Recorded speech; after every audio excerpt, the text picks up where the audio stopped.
be gay in Hollywood you never expected.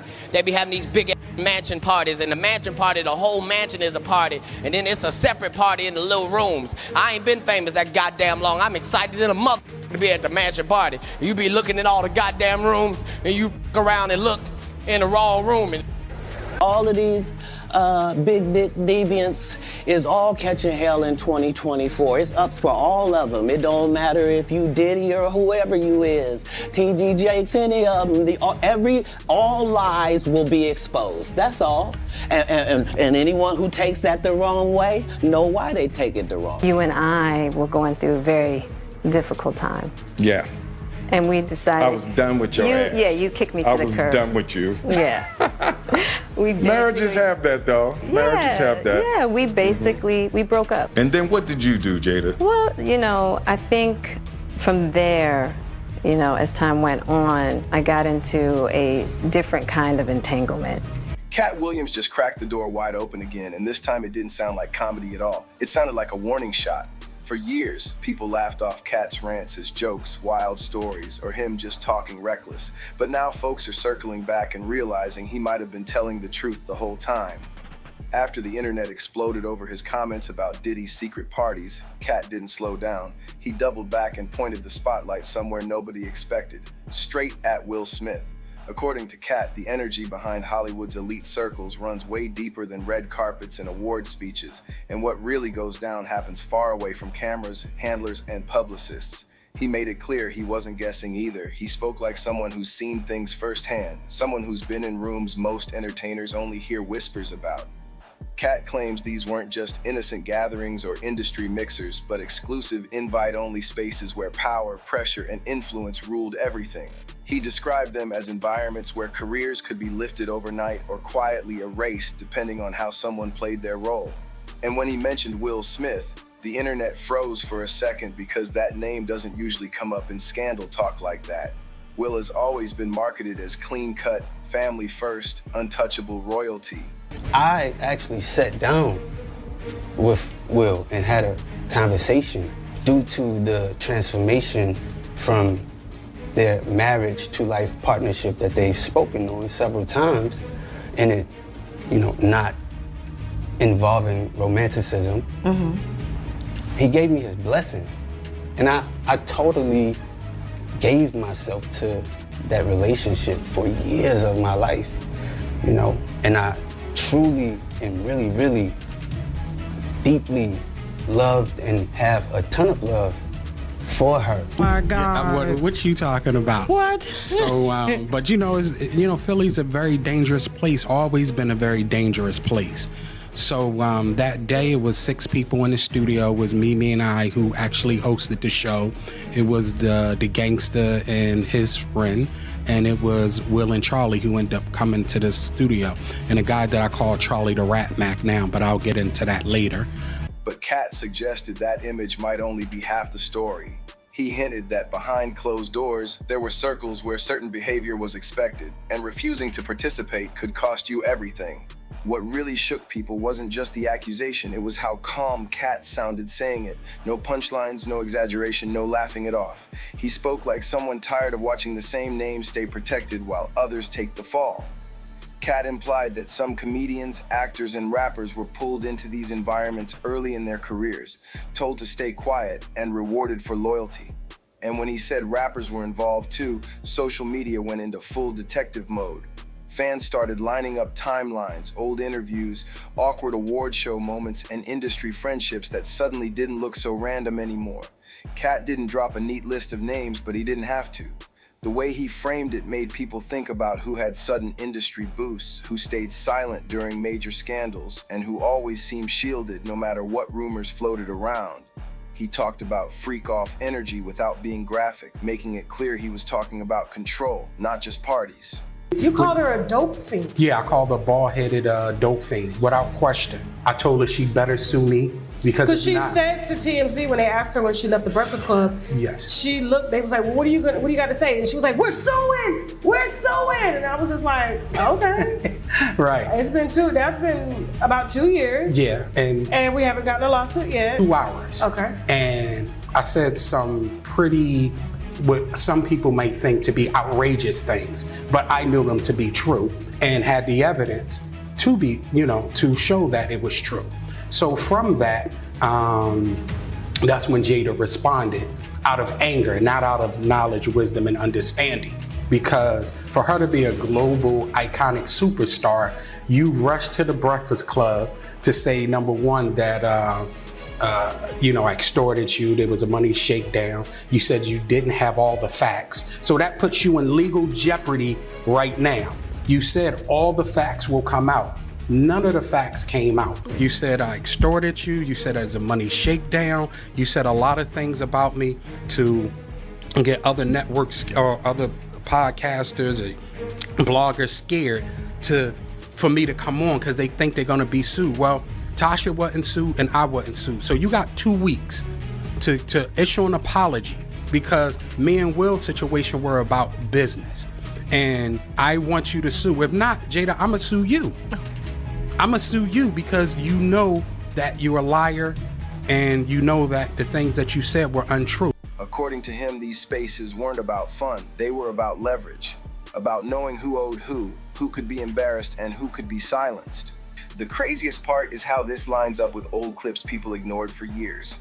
Interviews where Katt hinted at dark Hollywood rituals, comedians joking nervously then changing the subject, and actors dodging questions they should have easily answered. Now people are rewatching everything with new eyes. Katt even suggested that when certain scandals blow up, it's not random, it's strategic. Someone slips up, someone breaks code, and suddenly their past gets aired out while others stay untouched. He made it clear he's not scared anymore. Katt said once you've already been labeled difficult or crazy, you might as well tell the truth. And that's what made this moment hit harder than any viral clip before. This wasn't a rant, it felt like a man saying the quiet part out loud, knowing full well the backlash would be heavy. Whether people believe him or not, one thing is undeniable. The conversation has shifted, and Will Smith's name being pulled into it changed everything overnight. I ain't been nowhere near that man. I ain't been none of that stupid. So, whenever y'all hear it, if somebody say that, it's a lie. I don't even like baby oil. Thank God that God gave us a Will Smith, and that's real talk. Thank you For very real, much, I love man. you, one of the realest black team love, brother. God warrior. We love you. Appreciate you. Love, y'all thank be good. Have fun. Say what's up to the family. Love. Well, they sitting at the table right now. I got to get back in there and get some Easter dinner. I don't want to get you in trouble with Jay. Go do your thing, player. Y'all be good now. All right. Peace. So speaking of fear, I got to get your take on August Alsina.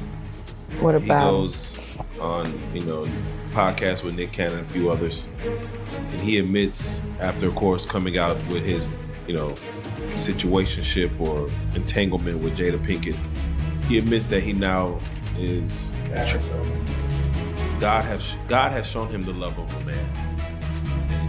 So Jada f***ed him up, and now he don't want pussy no more. That's the last woman he on the books having sex with? That old his son, his friend's mama? What the f*** is going on with these bitches out Calabasas? Once Will Smith's name hit the conversation, the whole industry vibe shifted instantly. People weren't just shocked, they were uncomfortable. This wasn't some random celebrity getting dragged. This was Hollywood's golden boy, the symbol of success, discipline, and family branding. And that's exactly why Katt's words landed so heavy. He hinted that the clean image wasn't built by accident. It was protected, managed, and defended at all costs. According to Katt, certain people don't just rise in Hollywood, they're positioned. And once positioned, the machine moves to keep them there, no matter what whispers start circulating. Katt suggested that these so-called freak-off spaces weren't about chaos or wild behavior alone. They were about observation. I know you beefed up your security because they give me a hard time. Yeah. Yo, you be driving up talking crazy. You gotta ring the bell talking about open the door. Put me on the list so that when I pull up and I push the button, get weekly security reports, and you was on one of the security reports. I was like, what did he do? What did he do? Yo, I pull up. Every time I pull up, I'm thinking I got some clout, some status or some shit around here. You know why? I got a whole song named Will. I'm feeling like Will. So I done So you just ring the doorbell and tell security, yo, open the doors, join the loop. Nah. I push the button at the gate. We got like 3 gates. I push the button at the gate, and the dude talk to me through the intercom and say, what do you want? There's a lot of things that will make you buckle, bro. They make you buckle, bro. You know what I'm saying? Like, they make you start crying. Like, you know what I'm saying? What people do. Like, it's not no glory to be talking about. It's really it's really Hollywood. It's really up out there. It's really up. About watching who folds under pressure, who stays quiet, and who plays along without asking questions. He implied that once someone proves they can be trusted in those rooms, they gain access to power most people never touch. Bigger roles, bigger budgets, bigger protection. And those who don't fit the mold, they slowly disappear, get labeled difficult, or suddenly stop getting calls. What really got people talking was how rappers got pulled into this narrative. Katt hinted that hip-hop wasn't just invited, it was recruited. Young artists with street credibility, raw talent, and influence were allegedly brought into elite spaces and shown a different side of the industry early. According to him, that's how control starts. Not with threats, but with opportunity. You give someone access, luxury, validation, then remind them quietly what they'd lose if they ever spoke out. It's a damn mess. It's no other way to put it. This dude is going crazy, right? He's out there allegedly with male prostitutes. He's pissing in the trailer. He's acting psychotic, right? The same thing he's doing now. Beyond that. But this is why a show is going on, right? So I'm like, I pull him to the side, right? And I said, listen, I'm here to help you and so forth and so on. So he was like, all right, I feel that. He said, everybody on the set know you. Everybody seem like they love you. Okay. I want to love you because everybody else loves you. I said, if that's what you want to do, then do it. But he kept acting up. And then one day I said, what the F is wrong with you? And he was like, you know. He said, you know Will me. You know Diddy made me suck his p. You know what's going on. You know Charlie made me suck. And I said, I have no idea what's going on. I have no idea. So he crying, no blood is coming from his nose. Yes, you do. And I'm like, yo. See, they trying to him out so he'll feel too embarrassed to file his lawsuit against Diddy for what Will and Diddy did to him. With Jaden and Justin present that tape. Fans online started pointing out how certain rappers changed overnight. 1 year hungry, outspoken, unpredictable, the next polished, quiet, and moving industry safe. Katt didn't say they were victims or villains. He framed them as pieces in a larger system. A system that rewards silence louder than talent. And when he said some people don't even realize they're being used until it's too late, that hit especially hard. He also touched on how scandals work behind the scenes. Katt implied that when one person goes down publicly, it often protects someone bigger. A distraction, a sacrifice, a reset. He hinted that the public only sees what they're allowed to see, while real power stays untouched behind layers of lawyers, contracts, and NDAs. That's why certain names never trend no matter how strange the rumors get. Yeah. How does it feel in 2023 to still have those same rumors out about people you love, like Will and Dwayne? I know. That just came out too recently. Yeah, and let me just say this. It's ridiculous, right? And it's nonsense. And this is a person that tried a money shakedown that didn't work. We're gonna take legal action. Because it's one thing to have your opinion about somebody versus just making up salacious, malicious stories. So that's actionable, but we're gonna roll with that. I don't know if I could indulge and understand what I was even looking at. It was pretty wild. Ever send your kid to puffy camp? Hell no. What makes this moment different is timing. Too many old interviews, leaked clips, and side comments are lining up all at once. People aren't laughing it off anymore, they're connecting dots. Katt didn't present himself as a hero or a whistleblower either.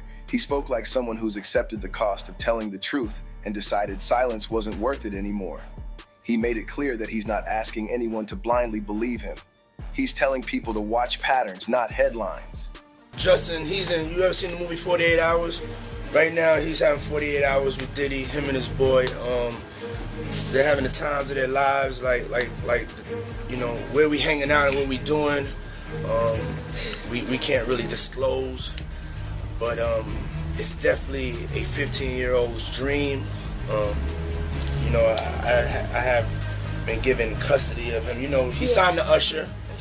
I had legal guardianship of Usher when you know he did his first album. I did Usher's first album. I don't have legal guardianship of him, but for the next 48 hours, he's with me. So and we gonna go full crazy. It was hard for me being that young and being in the industry and not knowing where to turn, and everyone, you know, telling me they loved me. And Justin Bieber unfollowed his former manager, Scooter Braun, on Instagram, which sounds really minor. It sounds sort of very high school. But it is a big deal, especially for celebrities. And then the really surprising thing is after Justin did that, Scooter deactivated his entire Instagram. I just want to protect her, you know? I don't want her to wish that upon anybody. Yeah, if she ever needs me, To notice who always escapes damage, who never has to explain themselves, and who gets defended before accusations even land. That's why his comments shook Hollywood so hard, because once people start asking those questions, the illusion cracks. And whether this all gets dismissed, buried, or spun into jokes, the damage is already done. The conversation is out, the names are circulating, and the audience isn't as trusting as it used to be. Katt didn't just expose a rumor, he exposed how the game might really be played, and that's something the industry hates more than any scandal.